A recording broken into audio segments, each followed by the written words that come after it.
এই গরমে আজ বানালাম ঠান্ডা ঠান্ডা তরমুজের শরবত। প্রথমে আমি এক টুকরো তরমুজ নিয়ে নিয়েছি। এটাকে আমি প্রথমে এটা ছুরির সাহায্যে কেটে নেব। কেটে নেওয়ার পরে এর ভেতরে যে বীজটা আছে বীজগুলো আমি পরিষ্কার করে ছাড়িয়ে নেব।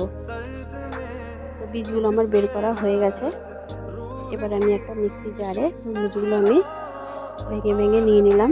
তার উপরে দিয়ে দিলাম পাতিলেবুর রস, নুন, বিট নুন, চিনি আর কয়েক টুকরো বরফ দিয়ে মিক্সচারে আমি পিষে নিয়ে একটা পাত্রে ছাঁকনির সাহায্যে ছেঁকে নিলাম।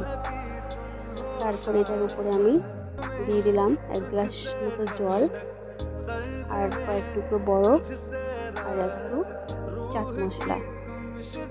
আমি কয়েকটা গ্লাস নিয়ে নিয়েছি। গ্লাসের মধ্যে কয়েক টুকরো আমি তরমুজের কুচো দিয়ে দিয়েছি আর উপর থেকে আমি শরবতটা ঢেলে দিলাম।